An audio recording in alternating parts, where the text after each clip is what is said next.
Alhamdulillahi Rabbil Alamin Ar-Rahmanir Rahim Maliki Yawmiddin Iyyaka na'budu wa iyyaka nasta'in Ihdinas siratal mustaqim Siratal ladzina an'amta 'alaihim ghairil maghdubi 'alaihim waladdallin.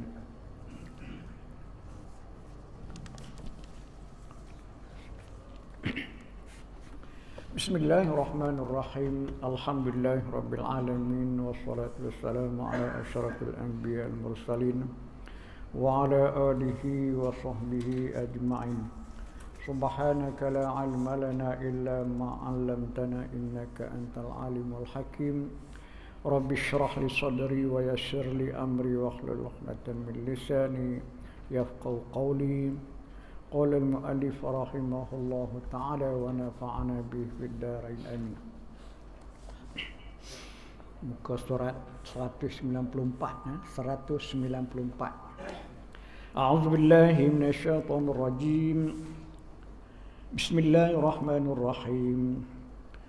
Watlu ma uhiya ilayka min kitabi rabbik لا مبدل لكلماته ولن تجد من دونه ملتحدا واصبر نفسك مع الذين يدعون ربهم بالغداة والعشي يريدون وجهه ولا تعد عيناك عنهم تريد زينة الحياة الدنيا ولا تطع من أغفلنا قلبه عن ذكرنا واتبع هواه وكان أمره فرطا وقل الحق من ربكم فمن شاء فليؤمن ومن شاء فليكفر إنا أعتدنا للظالمين نارا أحاط بهم سرادقها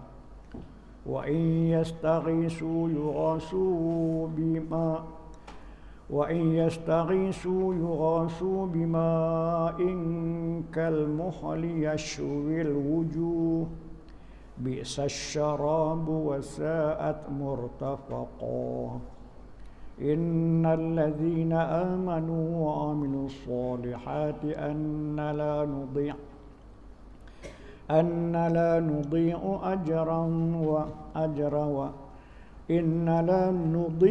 أجر من أحسن عملا أولئك لهم جنات عدن تجري من تحتهم الأنهار يحلون فيها من أساور من ذهب ويلبسون ثيابا خضرا من سندس واستبرق متكئين فيها على الأرائك نعم الثواب وحسنت مرتفقا. Sadaqallahul azim. Alhamdulillah, sama-sama kita merapatkan kesyukuran kepada Allah SWT yang telah mengizinkan kita dapat meneruskan lagi kuliah kita pada minggu ini. Mudah-mudahan kehadiran kita dirahmati, diberkati serta diberi taufik dan hidayah oleh Allah SWT untuk kita dapat sama-sama mengisi ruang masa yang ada pada kita pada malam ini untuk mengenal ataupun mendekatkan diri kita dengan ayat-ayat Allah SWT, khususnya dalam surah Al-Kahfi yang kita sedang bacakan ini insyaAllah. Walaupun telah kita bacakan surah Kahfi kemarin dan kita langkau sedikit dengan tajuk-tajuk yang tidak begitu penting ya. Kerana apa? Maksudnya kajian-kajian daripada sebahagian orang yang disebutkan Lanis yang merupakan tidaklah penting kepada kita untuk nak mengkaji benda-benda itu nah. Jadi kita tengok seterusnya ayat berikut. Jadi daripada ayat yang 20 ke 27 yang kita bacakan tadi sampai ke ayat 31 nah.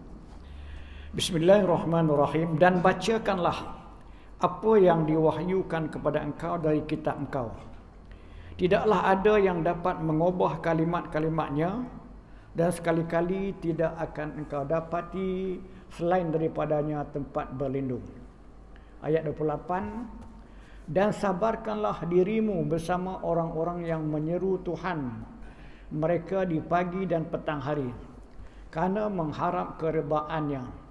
Dan janganlah berpaling kedua matamu dari mereka kerana engkau mengharapkan perhiasan hidup di dunia. Dan janganlah engkau turuti orang-orang yang telah kami lalaikan hatinya dari ingatkan kami dan memperturutkan hawa nafsunya, dan adalah pekerjaannya itu melewati batas. Ayat yang ke-29. Dan katakanlah, kebenaran adalah dari Tuhan kamu. Sebab itu, maka barang siapa yang mau berimanlah, dan barang siapa yang mau maka kafirlah. Sesungguhnya kami telah menyediakan untuk orang-orang yang zalim itu api neraka yang mengepung kepada mereka pagar-pagarnya. Dan jika mereka minta minum, akan diberi minum mereka dengan air yang seperti logam cair yang menghanguskan muka mereka, sejahat-jahat minuman dan seburuk-buruk tempat duduk. Ayat yang ke-30. Sesungguhnya orang-orang yang beriman dan beramal yang soleh, sungguhnya kami tidak akan menyia-nyiakan ganjaran bagi orang yang memperbaiki amal. Ayat yang ke-31. Mereka itu bagi mereka syurga Aden yang mengalir dari bawahnya sungai-sungai, diperhiasi mereka padanya dengan gelang-gelang daripada emas, dan mereka memakai pakaian-pakaian hijau dari sutera yang halus dan sutera bersongkit emas, sambil bersandar padanya di atas peterana ketinggian, seindah-indah pahala dan sebagus-bagus tempat duduk. Itulah di antara tafsir ayat yang kita baca daripada ayat 28 sampai ke 31 tadi, 27 sampai 21 31 sebagai tafsiran maksud makna saja. Jadi kita nak tengok apakah cerita ataupun yang dikenaki dalam ayat-ayat tersebut. Bismillahirrahmanirrahim. Membentuk pendukung cita. Setelah selesai penjelasan Tuhan tentang penghuni gua, tentang kahfi kemarin, Tuhan wahyukan kepada Rasulnya, dan bacalah apa yang diwahyukan kepada engkau dari kitab Tuhan kau. Tidaklah ada yang dapat mengubah kalimat-kalimatnya. Pangkat ayat 27. Yang sebaris pun tidaklah lupa, dan setitik tiada akan hilang. Sabda dari yang maha tinggi yang tidak dicampuri dengan manusia, melainkan jadi tuntutan bagi manusia. Apa dan betapa pun kesulitan yang dihadapi, namun Rasul wajib membacakannya kepada umatnya, dan sesekali tidak akan engkau dapati selain daripadanya tempat berlindung. Ujung ayat 27, iaitu berlindung dari kesulitan yang mana jua pun tidaklah bisa, tetapi akan kembali kepada Allah. Itu ayat yang 27 yang kita bacakan tadi, ya, iaitu berhubung dengan Allah Ta'ala perintahkan kepada Nabi suruh membaca ayat Quran. Ya, supaya apa? Ayat yang disampaikan ini sebenarnya ialah kalimah ataupun kalam Allah yang tidak ada siapa-siapa pun mengubah. Tiada siapa-siapa pun yang mampu untuk mengubah kalimah-kalimah Allah ini, walaupun sebarih, walaupun setitik. Kerana apa? Barih itu sebenarnya Quran ni asal-asalnya tak barih. Kemudian sampai kepada peringkat Sayyidina Osman menyusun Mashaf Osmani, kemudian dibarihkan pula, dan asal-asalnya titik pun tak ada. Jadi kita sampai kepada peringkat zaman kita ni, Quran sudah ada barih, huruf sudah ada titik, maka barih dan titik itu lebih memudahkan, menyenangkan kita baca. Kalau tak ada barih, memang susahlah nak baca. Ataupun kalau baca silat barih, membawa maksud ataupun makna yang berbeza. Begitu juga kalau tak ada titik, lagilah kita tak boleh nak baca. Nak kata huruf ta ke, huruf ya ke, huruf ba ke, ya. Dia bila ada barih, maka tentulah satu perkara yang memudahkan. Ya, semuanya itu ialah telah kehendak Allah SWT yang menentukan, yang mana Quran itu dipermudahkan kepada manusia ni, walaupun bahasanya bahasa Arab, tetapi diguna pakai ataupun dibaca oleh seluruh manusia dalam dunia ni, tak kira orang Arab ke ataupun orang Ajam, boleh dia baca. Kita kita tak pelik benda-benda yang semacam tu berlaku. Kalau kita orang Melayu ni pandai baca Quran, orang Cina pun boleh baca Quran, India pun baca Quran, orang barat sana yang kita kata Mak Saleh sana pun boleh baca Quran. Pasal apa? Inilah hikmah ataupun kita katakan kelebihan Al-Quran yang Allah Ta'ala turunkan, bukan untuk orang Arab mata-mata. Dan di sana ada kemudahan yang Allah berikan, kemudahan untuk membolehkan manusia membaca Quran. Jadi kalau ada yang rasa sukar, ada yang rasa susah dan payah, sebenarnya dia tidak ada usaha lah. Sebenarnya benda ni kena usaha sikit lah. Usaha sikit insya-Allah boleh, ya. Kalau tak boleh tu maknanya mungkin kurang usaha lah. Sedangkan bacaan oleh mana-mana bangsa di dunia pun boleh baca Quran. Apabila dia jadi orang Islam, dia baca Quran boleh. Soal lagu tu cerita lain lah. Cina bunyi macam Cina sikit, yang India bunyi macam India sikit, yang Melayu cara Melayu. Yang pastinya Quran tetap kalam Allah dan bacaannya tetap tak berbeza. Baik. Dan sabarkanlah, ayat yang seterusnya, dan sabarkanlah dirimu bersama orang-orang yang menyeru Tuhan mereka di pagi dan petang karena mengharap keredaannya. Pangkat ayat 28. Sebab mereka itulah orang yang telah menerima kebenaran, yang telah iman dan yakin, yang telah mengorbankan segala-galanya buat Tuhan. Mereka telah meninggalkan jahiliah dan hidup bersama Nabi dalam Islam, setia dalam senang dan susah, dan telah memutuskan ikatan dengan kaum keluarga mereka yang masih menyembah berhala. Jadi ini ialah penurunan ayat ini berhubung dengan satu ketika orang-orang Quraisy, khususnya orang-orang ternama, orang bangsawan Quraisy ni datang kepada Nabi untuk nak bercakap atau bersembang dengan Nabi. Dan orang Quraisy ini yang hebat-hebat ni kata, tolong keluarkan depa tu, depa yang miskin, orang yang tak ternama. Sebab apa? Kami ni orang hebat-hebat, tak layak kami nak bercakap dengan Nabi, mana ada depa tu sama. Tu nah. Jadi Allah pesankan kepada mengingatkan kepada Nabi, jangan duk beralih pandangan kepada orang tu, dan jangan lupa kepada orang yang dah lama meninggalkan jahiliah hidup bersama Nabi dalam Islam ni. Sebab apa? Kadang-kadang kita harap orang-orang hebat tu mari berbincang bangkelin ada kebaikannya. Tetapi orang itu ialah orang yang berpandangan kepada keduniaan, kebendaan. Sebaliknya orang-orang miskin ini tidak pandang kebendaan. Malah mereka tinggal semua kebendaan keduniaan itu semata-mata hanya untuk nak mengikut Nabi dan meninggalkan penyembahan berhala. Bersedia mengikut Nabi ke mana pun beliau berpindah, Muhajirin, dan bersedia menyambut dan membela beliau dengan harta dan jiwa. Ini orang Ansar. Mana Muhajirin orang Mekah, Ansar orang Madinah. Ada di antara mereka yang dahulu kaya, sekarang telah habis harta bendanya. Bila dah mari dengan ikut Nabi, walaupun kekayaan yang pernah dia duduk, dia ada, tetapi apabila dia ikut Nabi, dia tak pandang lagi harta benda tu, ditinggalkan. Mereka itu di antaranya ialah Mus'ab bin Umair. Mus'ab bin Umair ni anak orang kaya. Mak dia kaya, ayah dia kaya. Bani Abdul Dar kaya-kaya. Ayahnya Umair bin Hashim bin Abdul Manaf bin Abdul Dar. Ibunya Khunnas bin Malik. Dia memeluk Islam kerana keinginan dia sendiri, tak ada paksaan siapa. Kalau nak kirakan kemewahan, dia Mus'ab bin Umair ni antara anak yang dimanjakan oleh ibu bapanya yang kaya, dan pakaiannya pun hebat ketika duduk di Mekah sebab dia anak orang kaya. Tapi apabila dia memilih Islam, meninggalkan penyembahan berhala, dia sanggup susah payah hidup susah dengan Nabi. Dan apabila orang berhijrah ke Habsyah, dia pun akan ikut berhijrah ke Habsyah juga.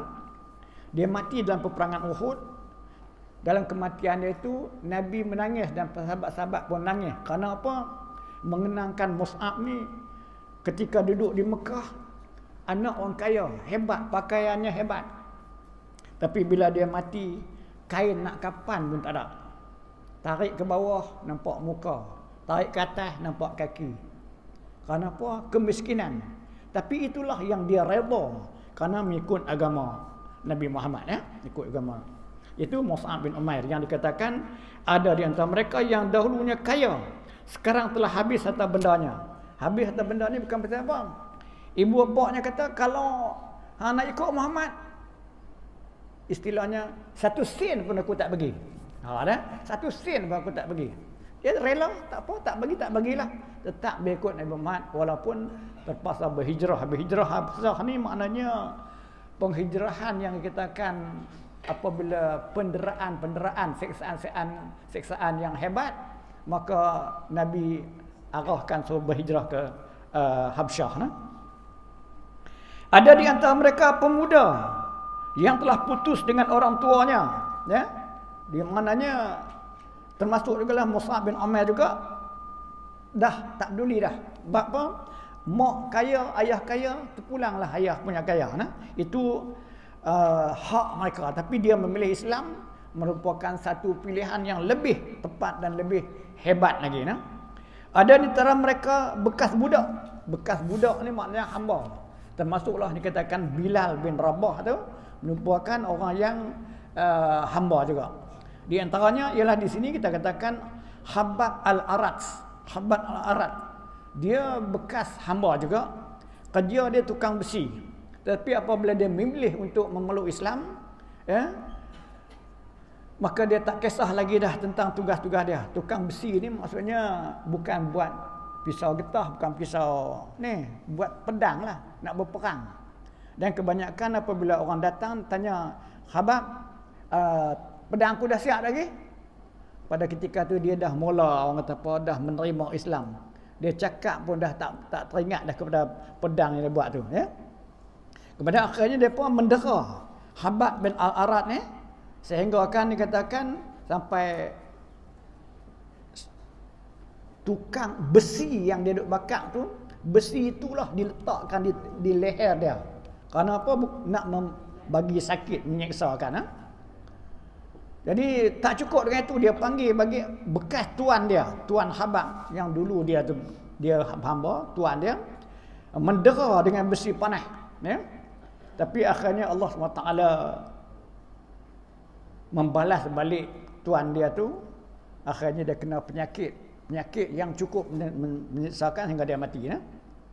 Habab al-Arat ini juga di antara orang yang mengajak anak Saidina Umar al-Khattab, iaitu Fatimah al-Khattab, Fatimah Umar al-Khattab, yang mana ketika Umar nak masuk Islam, dia pergi ke rumah Fatimah, ya, pergi ke rumah Fatimah, dan Habab sedang mengajar Fatimah baca Quran, ya.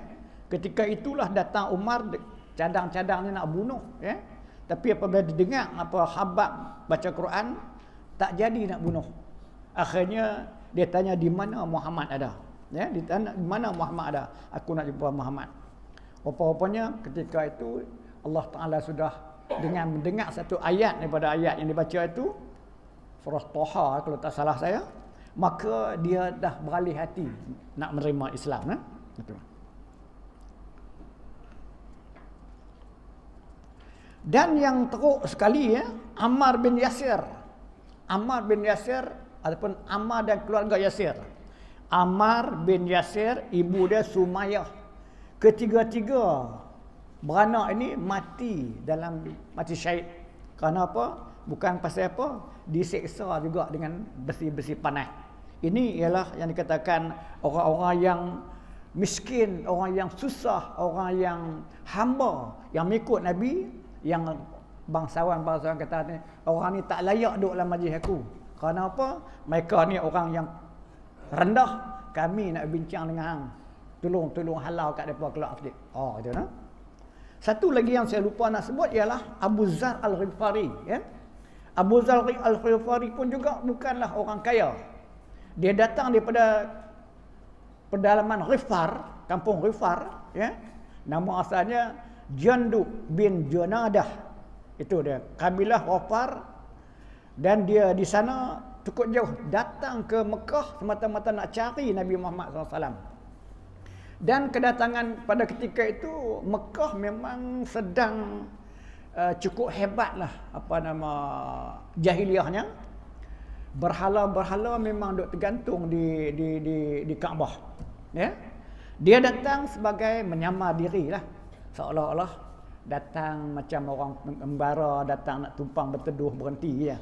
Sedangkan dia nak cari Muhammad. Kalau dia datang sebab ditanya kata tentang mana Muhammad, mungkin orang akan marah. Sebab apa? Ketika itu Nabi Muhammad berdakwah secara sembunyi. Dan Abu Zar Al-Ghifari di antara orang yang ke-5 atau yang ke-6 masuk Islam. Maknanya baru ada 5-6 orang masuk Islam, ya. Jadi dia bila dia dengar orang bersembang tentang Muhammad, dia duduk bang dengar, orang kata curi-curi dengar tang mana. Akhirnya dia dapat tahu kata Muhammad ada di sini. Akhirnya dia pergi jumpa Nabi Muhammad, dan dia terus memeluk Islam. Jadi Nabi pesanlah suruh jagalah, sebab apa Islam pada kita itu tak ramai. Jadi tapi pada diri Abu Zar Al-Ghifari, dia seorang yang orang kata radikal sikitlah, orang yang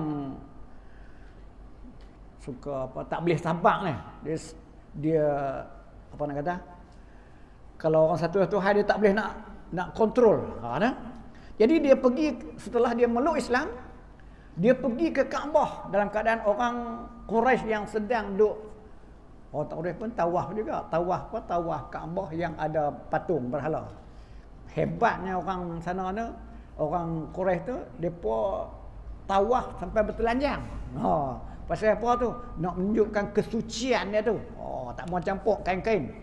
Jadi di sana dia istiharkan asyhadu an la ilaha illallah wa asyhadu anna Muhammadar Rasulullah.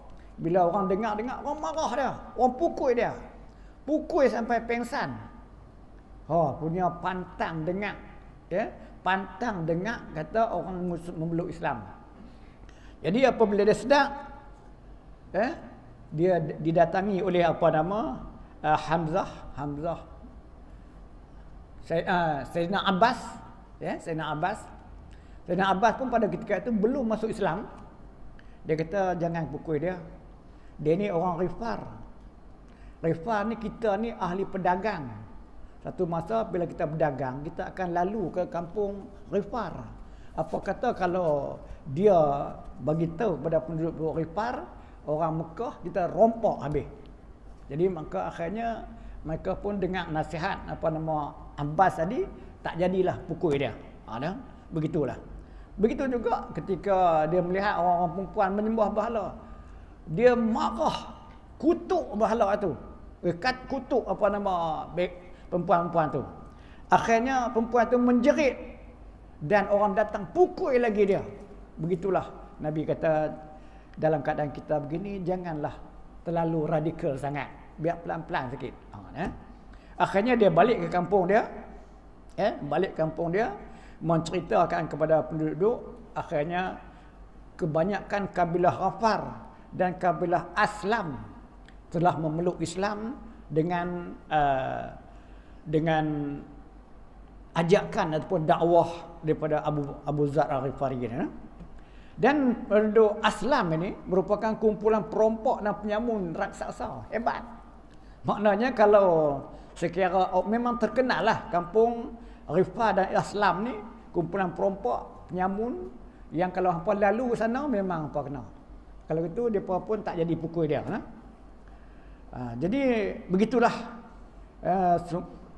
lantang dia hingga dipukul, diseksa, sehinggalah dia tak boleh senang, tak senang hati melihat kalau ada orang yang menentang ku Allah. Di antaranya apabila Nabi Muhammad dah wafat, ganti Sayyidina Abu Bakar, Sayyidina Umar. Kemudian di antaranya Abu Sufyan dilantik jadi gubernur di Syria, dan pada ketika itu mula dah manusia-manusia sudah mula pemimpin-pemimpin sudah mula mengaut keuntungan, kekayaan, kemewahan. Maka dia menentang Abu Sufyan. Dia berani menyatakan kesalahan menyalahgunakan kuasa tu di depan Abu Sufyan yang jadi gubernur. Walaupun dia bukan gubernur, dia hanya biasa saja. Dan walaupun pada peringkat awal Abu Sufyan tak nak marah juga, tapi apabila Abu Sufyan pernah dengar bahawa Abu Zar ni ialah orang yang hebat dan dia seorang yang zahid, ya nah? Jadi pada ketika pemerintahan Sayyidina Umar barangkali dia nak dilantik gubernur. Dia kata tak mau. Tak usah duk umpan saya lah dengan jatuhan-jatuhan ni. Itu Abu Zar Al-Ghifari, ya?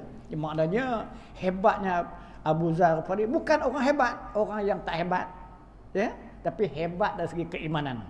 Habab Al-Arad juga hebat dari segi keimanan, walaupun tak hebat orangnya kerana dia juga bekas hamba.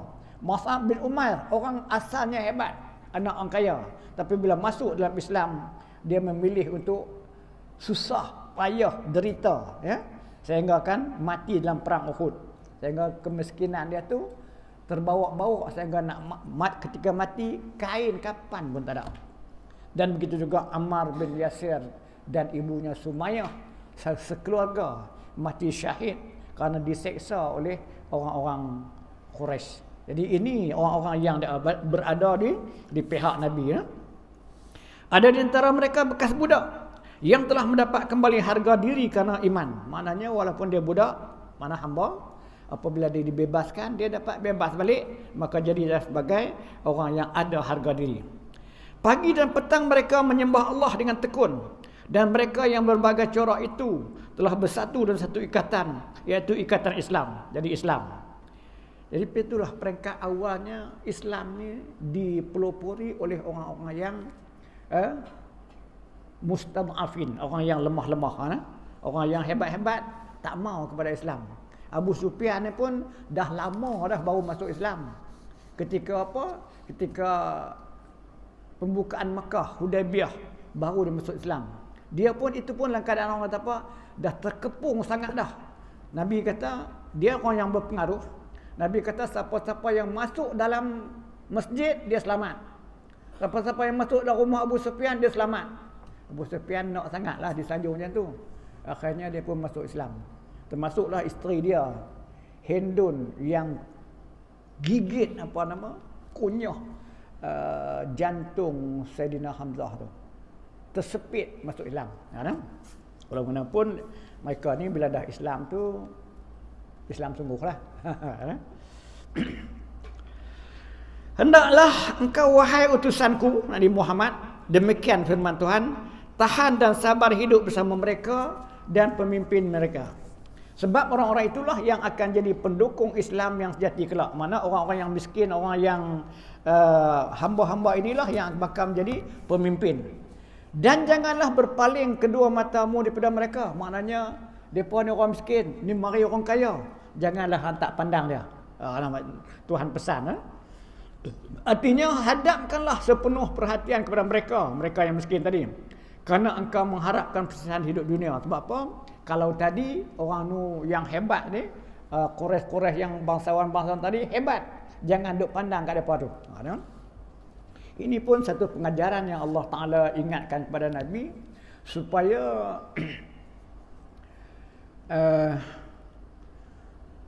nak membanding, nak membezakan orang miskin dengan orang kaya, orang hebat dengan orang tak hebat.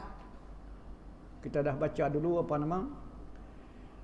Abasa wa tawalla an ja'ahul a'ma. Telah masamlah muka dan berpalinglah ia ketika telah datang seorang buta. Maknanya ketika Nabi sedang bercakap dengan pembesar-pembesar Quraisy, sebab datanglah Ummu Maktum, mana satu perempuan yang buta, tanya, wahai Muhammad, hari ni ada firman apa turun hari ni? Nabi duk tengah cakap besar-besar ni. Umur Maktum yang buta ni mari. Jadi Nabi masam muka, Nabi palin. Dan Tuhan peringatkan abasa wa tawalla an ja'ahul a'ma. Telah masamlah muka Nabi dan paling dia daripada orang Umur Maktum tadi, apabila datang orang seorang buta. Menurut nak mengingatkan kepada Nabi, itu bukan satu dosa. Maknanya apa yang berlaku kepada Nabi itu satu pengeringatan kepada Nabi dan juga kepada kita. Kadang-kadang kita mengagung-agungkan orang yang hebat. Tapi orang yang miskin, orang yang rendah ni kita macam menghina. Tetapi keimanan, kekukuhan agama orang yang miskin ni lebih baik lagi daripada orang yang kaya tadi. Sedangkan orang kaya tadi belum tentu lagi nak beriman, cuma nak bersembang. Tapi yang buta tadi, dia datang nak tanya, "Ya Muhammad, hari ni ada ayat apa turun?" Oh, nak beriman. Ia maknanya kedatangan Ummu Maktum tu nak beriman. Hak yang Quraisy tadi belum tentu lagi. Jadi Allah Taala dandan memperingatkan, termasuklah macam ayat yang kita baca ni pun, kerana engkau mengharapkan perhiasan hidup di dunia. Sebab pengikut yang setia itu pada mulanya tidaklah dapat dibanggakan jadi perhiasan hidup. Nak bangga apa? Hamba. Nak bangga apa? Orang yang kena bukan orang yang miskin. Jadi makna tak ada nak bangga apa-apa. Orang-orang seperti Bilal, bekas budak orang Habsyi. Apa nak dibanggakan dengan Bilal? Bukan ada harta apa benda. Semua hamba-hamba mereka. Orang-orang seperti Abu Zar Al-Ghifari yang kita katakan tadi, anak desa yang tidak dikenal dalam masyarakat yang merasa dirinya tinggi dari dunia Mekah. Siapa pun tak kenal dia, tapi dia mai kerana nak mencari keimanan, nak beriman kepada Nabi. Orang seperti Ammar bin Yasir, dan ibu dia Sumayyah, diseksa, didera oleh orang-orang kafir dan akhirnya mati. Sehingga kan Ammar ni didera sampai pengsan. Sehingga depa orang yang memukul dia, yang mendera tu tak laran nak pukul dah. Tak laran nak pukul dah, letih dah. Tak berubah-ubah juga. Tu ya. Termasuklah yang katakan Bilal dulu pun begitu juga. Bermacam-macam. Akhirnya dibeli oleh Abu Bakar dan dibebaskan. Dan lain-lain. Memang tidak dapat diketengahkan dalam perhiasan dunia. Nak dibanggakan dengan keduniaan, tak ada apa. Apa yang ada pada Bilal, apa yang ada Ammar bin Yasir, dan apa yang ada pada Habab tadi, tak ada apa. Tak bangga. Lain dengan orang-orang terkemuka seperti Abu Jahal, Abu Sufyan, Abu Lahab. Dia buah Abu belakang. Abu Jahal, Abu Sufyan, Abu Lahab. Dan yang kaya, terkemuka dan disegani. Mana orang-orang yang hebat-hebat di Mekah tu, kalau nak banding dengan yang hamba-hamba tadi, memanglah. Tapi Tuhan pesan apa? Dan janganlah engkau turuti orang-orang yang telah kami lalaikan hatinya dari ingatkan kami dan memperturutkan hawa nafsunya. Dan adalah pekerjaannya itu melewati batas. Jadi makna orang yang hebat-hebat tadi, Abu Jahal, Abu Sufyan, Abu Lahab dan lain-lain itu, merupakan orang yang hatinya tak ingat kepada Allah SWT. Tak ingat kepada Allah. Kemudian ikut hawa nafsu. Kemudian pekerjaan mereka tu melewati batas. Maknanya tak kira lah, yang bunuh anak pun ada, minum arak pun tak kira, dia memperkosa mana siapa kaya, dia dapat menindahkan orang miskin dan sebagainya. Itu Begitu sombong mereka itu, sehingga pernah mereka meminta kalau hendak berbicara sesuatu kepada mereka, kalau nak cakap dengan mereka, hendaklah adakan pertemuan istimewa dengan mereka. Kalau nak cakap dengan kami boleh, tapi kena kemudian satu majlis khas, majlis yang istimewa. Dan sahabat-sahabat Nabi yang miskin atau mereka dipandang hina, jangan dibiar hadir. Yang miskin-miskin ni jangan ada lah. Kami nak bercakap, kami bukan sembarangan orang. Tiba-tiba hak yang miskin pakai kotak atau nak duduk ni. Tolong keluar. Sebab mereka berkata dengan kemasukan mereka jadi pengikut Muhammad, dengan kedudukan mereka yang tinggi dan pengaruh mereka yang besar dan kekayaan mereka, Muhammad sendiri akan naik gengsi. Maknanya kalau kami masuk kan hebat Nabi, tapi dengan ada depa tu apa pun tak ada. Tetapi hendaklah dituruti pula hendak mereka. Nak pula orang ikut kehendak mereka. Padahal tidak kurang pula pengikut Muhammad. Pengikut Muhammad yang ketika akan ke depan ni tak kurang jugalah. Yang bergensi, yang ada pengaruh. Bernama, berpengaruh dan harta dan disegani juga. Seperti sebagai Abu Bakar, Umar. Ini semua ni lama. Umar kemudian jadi Islam. Hamzah pun kemudian jadi Islam. Mana sebelum Islam tu maju, Islam tu ramai. Waktu itulah ramai sahabat-sahabat yang kena dera, yang kena seksa. Itu yang katakan berhijrah ke Habsyah dan sebagainya. Dia pergi ke Habsyah pun masih lagi puak-puak ni ikut pergi ke Habsyah. Untuk apa? Untuk nak cucuk pemerintah sana, jangan bagi depa duduk ni.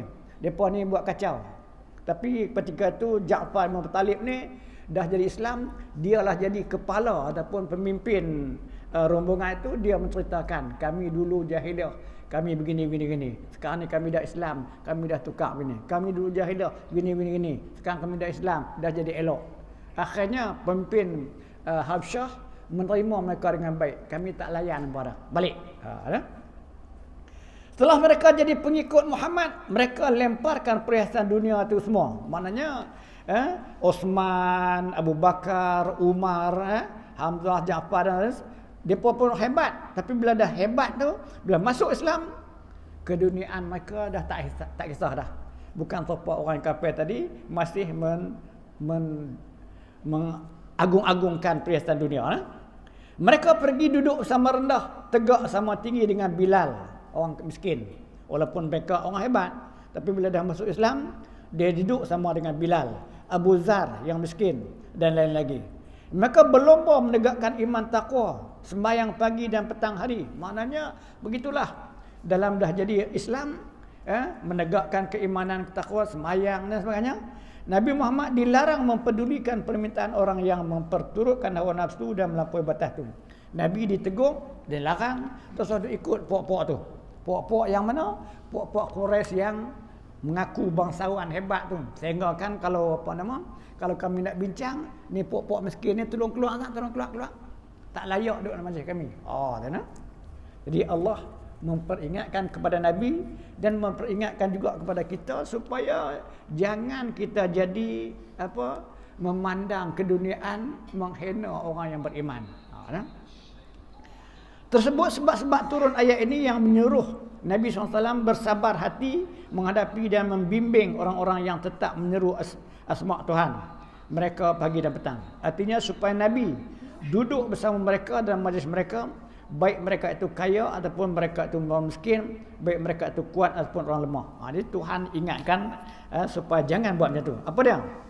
Turun ayat ini kononnya ialah kerana bangsawan-bangsawan Quraisy itu meminta kepada Nabi SAW supaya disediakan waktu istimewa. Tu dia. Puak-puak yang hebat ni, kalau nak panggil kami boleh, tapi kena buat satu majlis yang khas lah. Bukan main tepi-tepi jalannya. Dan majlis yang istimewa untuk mereka. Dan dilarang hadir sahabat-sahabat Nabi yang mereka anggap orang yang lemah. Hadir puak-puak ni jangan panggil. Jangan panggil dah. Tak elok, tak cantik. Orang-orang yang tidak berarti dalam masyarakat di masa itu. Mereka ni ada pun tak guna. Tu pasal apa tu? Bangga dengan kemewahan dan kekayaan mereka. Yang mereka pandang tidak duduk sama rendah dan tegak sama tinggi, tak. Mereka itu ialah Bilal bin Rabah, seorang abdi yang hitam. Kerja apa? Hamba. Kemudian bila dah jadi Bilal tu, nama dia Bilal, bukan dia jadi Bilal. Hari ni bila dah jadi azan tu, Tok Bilal ni, Tok Bilal tu. Bukan dia Tok Bilal. Dia tukang muazzin, muazzin. Bilal tu nama dia. Kita sini kita buh nama Bilal tu, apa nama tukang azan, dan nama dia Bilal. Jadi elok lah Bilal tu. Mereka itu adalah Bilal bin Rabah, Ammar bin Yasir, Suhail, Habab bin Al-Arad, Abdullah bin Mas'ud. Semua orang bukan hebat. Mereka pandang orang hina dina, tidak layak sekedudukan dengan mereka. Menurut sebuah hadis sahih yang dirawikan oleh Muslim, Diterima dengan sanad dari Sa'ad bin Abu Waqqas. Beliau ini bercerita, kami duduk-duduk bersama Nabi 6 orang. Ini yang kata ayat yang kedua, yang ke 28 kita baca ni, 29 Kami duduk-duduk bersama Nabi SAW 6 orang. Sedang kami duduk dengan asyik di keliling Nabi, datanglah orang-orang musyrik itu dan berkata kepada Nabi SAW, minta supaya orang-orang itu disuruh keluar. Oh, mereka punya korang ajak tu, punya biadab ni. Mai kat Nabi Muhammad, tolong halau depa sikit. Kami nak duduk ni. Tu dia punya ya Allah Pasal apa? Pandang orang ni hina, kami hebat. Kan? Minta supaya orang-orang itu disuruh keluar kerana kami tidak pantas sekedudukan dengan mereka. Kami tak layak nak duduk dengan mereka ni. Kami yang duduk sekeliling Nabi waktu itu ialah aku sendiri, yang ni kata Sa'ad, dan Abdullah bin Mas'ud, seorang teman dari persekutuan Huzail dan Bilal. Dan berdua lagi yang aku lupa nama dia. Usul-usul mereka itu nyaris diterima beliau. Maknanya depa suruh Nabi usirkan depa tu, hampir-hampir Nabi pun kata nak suruh depa keluar. Tiba-tiba datanglah ayat ini. Dengan segera Allah Ta'ala turunkan perintah ataupun wahyu. Tiba-tiba datanglah ayat ini supaya beliau tetap sabar menghadapi kami dan jangan sampai berpaling mata beliau dari kami kerana mengharapkan perhiasan dunia. Jangan pandang hak yang mereka ni tak pandang, duk pandang hak yang orang hebat tu. Allah Ta'ala sendiri mengingatkan. Menurut Ibnu Abbas, janganlah engkau palingkan mata kepada orang yang sombong kerana kebangsawanannya dan kekayaannya itu. Kerana itu hanya perhiasan dunia sahaja. Orang-orang seperti itu hanya melagak, membusungkan dada, sombong dengan kekayaan dan kemegahan dunia. Sedang pengikut-pengikutmu yang setia itu, yang sentiasa menyebut nama Tuhan, mereka pagi dan petang, bertasbih, bertahmid, bertakbir, bertahlil, adalah orang yang telah melepaskan hati mereka daripada ikatan dunia dan lekatlah hati mereka kepada Allah SWT semata-mata. Jadi maknanya nak dibandingkan orang ni kaya tapi orang ni miskin. Tapi hak kaya pandang dunia, hak miskin pandang Allah. Mana yang lebih hebat? Jadi Allah Ta'ala memelihara Nabi, membimbing Nabi dan turun ayat mengingatkan Nabi jangan duk peduli depa. Itulah kawan engkau yang sejati, Tegasnya janganlah engkau ikut rayuan atau kehendak dari mereka. Tak usah ikut, tak usah layan bangsawan-sawan yang sombong itu. Kerana orang-orang seperti itu tidak dapat dijadikan kawan, tak boleh dikawan. Sebab apa? Kalau kita kawan dengan dia, depa hebat, depa sombong, depa orang kaya. Kalau kita kawan, kita kena ikut dia, bukan dia nak ikut kita. Sebab dia hebat, Kerana orang seperti itu tidak dapat dijadikan kawan. Sebab hati mereka telah tertutup dari ingat akan Allah Ta'ala. Petang dan pagi mereka hanya memperturutkan hawa nafsu. Siang malam pagi petang itulah. Yang mereka cari siang malam hanyalah harta benda, isi alam yang jadikan Tuhan, sesuatu yang tidak kekal. Dan segala usaha dan kerjanya tidak lagi mengenal batas-batas halal dan haram. Orang pesen tu gitulah. Halal haram tak usah kira. Yang penting dapat banyak. Itulah yang dinamai pada hujung ayat dalam bahasa Arab furuta, artinya telah terlepas dari segala ikatan sopan santun, peraturan, budi bahasa, asal keuntungan dapat. Asal dapat duit sudah, jangan duk kira banyak-banyak. Kita baca sampai ayat ke bawah. Dalam segala zaman orang seperti itulah yang banyak permintaannya. Orang pesen jenis mewah ni, nak itu, nak ini, permohonan tu, permohonan ini. Banyak usulnya. Mereka minta diistimewakan, nak istimewa. Dan kalau kehendaknya tidak diperkenankan, mereka akan tetap jadi penghalang. Kalau tak ikut depa, dia jadi halang kita lah. Sedang orang-orang yang dengan tidak banyak fikir lalu menceburkan diri ke dalam arena cita-cita tinggi ini, biasanya ialah orang yang tidak bermakna, bernama, orang yang biasanya disebut tingkat bawah. Maknanya yang duduk lama tu ialah orang yang bawah, tapi orang ni lah tak banyak ke arena. Apa yang ada, adalah. Tak ada nak minta mewah-mewah. Seperti jugalah hal orang yang merasa dirinya tinggi dan istimewa di zaman Nabi Nuh. Mereka menyatakan bersedia menjadi pengikut beliau asal saja orang rendah-rendah yang tidak mempunyai kedudukan posisi dan tidak terpelajar intelektual jangan dicampur baurkan dengan mereka. Rupanya bukan zaman Nabi Muhammad je, zaman Nabi Nuh pun ada dah pesen tu. Nak kawan dengan hang kami boleh, tapi hak yang puak-puak tu jangan dicampur. Sebab itu akan merendahkan martabat mereka. Dia rasa macam terhina daripada. Dan begitu jugalah terus yang terjadi di setiap zaman pada mereka yang melihat manusia dari segi benda dan kulit yang lahir. Maka pada ayat selanjutnya disuruhlah Rasulullah mengatakan yang tegas dan pasti. Ya? Kita berhenti kat situ. Jadi maknanya begitulah. Apa yang berlaku pada Nabi, nampak kadang-kadang sekali-sekala kita nampak macam satu kesalahan, kesilapan. Tetapi sebenarnya apa yang berlaku pada Nabi itu satu pengajaran. Pengajaran kepada Nabi khususnya dan pengajaran juga kepada umat amnya untuk kita dapat membezakan mana yang kaca, mana yang intan. Ya? Kaca ialah benda yang tak berharga. Intan walaupun kecil berharga. Jadi berharga di sini ialah berharga di dunia, ini nilai dia. Tetapi berharga di akhirat, begini nilai dia insya-Allah. Jadi kita akan sampai dan katakanlah kebenaran adalah dari Tuhan kamu.